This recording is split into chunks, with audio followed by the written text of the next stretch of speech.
Praise the lord. ప్రియమైన సహోదరులందరికీ mirror of Christ తరపు నుంచి శుభాలు. ప్రియమైనటువంటి వాళ్ళారా, మీరంతా బాగున్నారని, అలాగే ప్రతిరోజు డైలీ వాగ్దానం ద్వారా ఆదరించబడుతూ ఉన్నారని విశ్వసిస్తూ ఉన్నాము. విన్న వాక్యాలను తప్పకుండా షేర్ చేయండి. అలాగే ఈ పరిచర్య బహుభారం కలిగి ఉన్నది, సహకరిస్తారని, మీరు దైవిక దీవెనలు పొందుతారని విశ్వసిస్తూ ఉన్నాం. మరి ఈరోజు దేవుడు మనతో మాట్లాడుతున్న బలమైన వాగ్దానాన్ని ధ్యానం చేసి మన జీవితంలో పెట్టుకొని ఫలించడి వారముగా ఉందాం. రోమపత్రిక 8వ అధ్యాయము 31వ వచనము. దేవుడు మన పక్షమున ఉండగా మనకు విరోధి ఎవడు?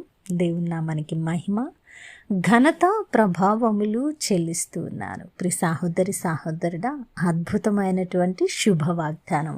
ఈరోజు దేవుడు మన పక్షమున ఉండగా మన ఏ పరిస్థితి కూడా మనకు విరోధిగా మారదని, ఏ వ్యక్తి కూడా విరోధిగా మారడని. ఒకవేళ వారు విరోధులుగా ఉన్నా అది మనకు ఎలాంటి హాని కలిగించదని దైవిక వాక్కు మనతో బలంగా మాట్లాడుతూ ఉన్నది. కాబట్టి ప్రియ సహోదరుడా, దేవుడు నీ పక్షమున ఉన్నాడా? ఆయన నీ పక్షముగా యుద్ధము చేసేటువంటి భక్తి, అటువంటి శ్రద్ధ, విశ్వాసము కలిగిన వ్యక్తిగా నీ ఉండి ఆయన చిత్తములో, ఆయన మార్గములో, ఆయన నీతిని అనుసరించి ఆయన మాదిరిని కనపరుస్తున్న వ్యక్తివైతే నువ్వెంత మాత్రము దిగులు చెందవలసిన అవసరత లేదు. ఎందుకంటే మన దేవుడు మన పక్షమున ఉండగా మనకు విరోధి ఎవరండి?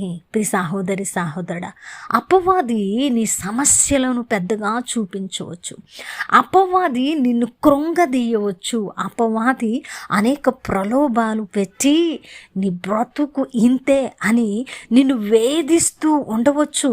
నీ సమస్యలు చూసి ఒకవేళ నువ్వు భయపడుతూ ఉన్నావేమో.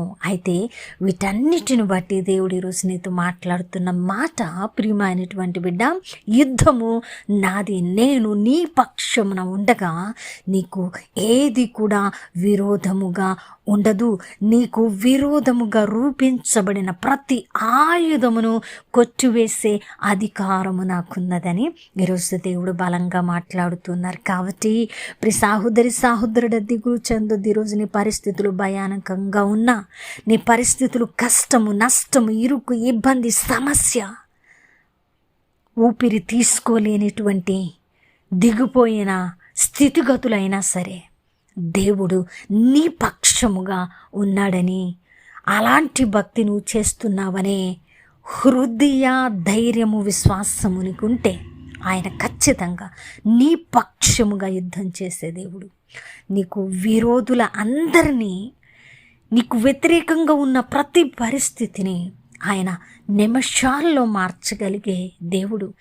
మహత్కార్యములను, ఆశ్చర్య కార్యములను చేయగలిగినటువంటి దేవుడు. కాబట్టి నమ్ముదాం, ఆయన మన పక్షమును ఉండగా మనకు విరోధి ఎవడు అని బలముగా, ధైర్యముగా చెప్పగలిగిన వారమై ప్రతి పరిస్థితిలో బలంగా ముందుకు వెళదాం, వాగ్దానాన్ని స్వాతంత్రించుకుందాం. విన్న వాక్యము ఫలింపు కొరకు ప్రార్థన. పరిశుద్ధుడా, ప్రేమ కలిగిన తండ్రి, మీ బంగారు పాదాలకు వందనాలు, స్తుతులు, స్తోత్రాలు ఆరోపించుకుంటూ ఉన్నాను ప్రభా. అద్భుతమైన వాగ్దానము ద్వారా మాతో మాట్లాడి మమ్మల్ని బలపరిచి, నా తండ్రి, మాకు విరోధముగా ఉన్న ప్రతి ఆయుధమును ప్రభా మీరు నాయన కొట్టివేసి మమ్మల్ని నాయన ముందుకు నడిపిస్తూ ఉన్నానని మాట్లాడిన ప్రతి మాటను బట్టి బలము పొందుకున్నాం ప్రభా అని ఎవరు ప్రార్థిస్తున్నారు ప్రభా? అయ్యా దేవుడు మా పక్షంగా ఉంటే మాకు విరోధి ఎవడని ఎవరైతే ధైర్యంగా చెప్పగలిగేవారు ఉన్నారో వారి పట్ల వాగ్దానాన్ని నెరవేర్చమని ప్రార్థిస్తున్నాను. అలాగే ఈ పరిచర్యకు సహకరించే ప్రతి కుటుంబాన్ని దీవించి ఆశీర్వదించి బలపరచమని, చేసిన ప్రార్థనకు దీవెన జవాబిచ్చారని నమ్ముతూ ఈ ప్రార్థన నజరుడనే యేసుక్రీస్తు నామమున సమర్పించి అడిగి వేడుకుంటున్నాము తండ్రి. ఆమేన్, ఆమేన్. ప్రియమైన దేవుని బిడ్డలారా, విన్నవాక్యాన్ని తప్పకుండా షేర్ చేయండి, పరిచర్యకు సహకరించండి. పరిచర్య ఎంతో భారం కలిగి ఉన్నదండి. మరి ఈ మాటను నమ్మితే ప్రార్థించండి, ముందుకు రండి. దేవుడు మిమ్మను దీవించును గాక. ఆమెన్.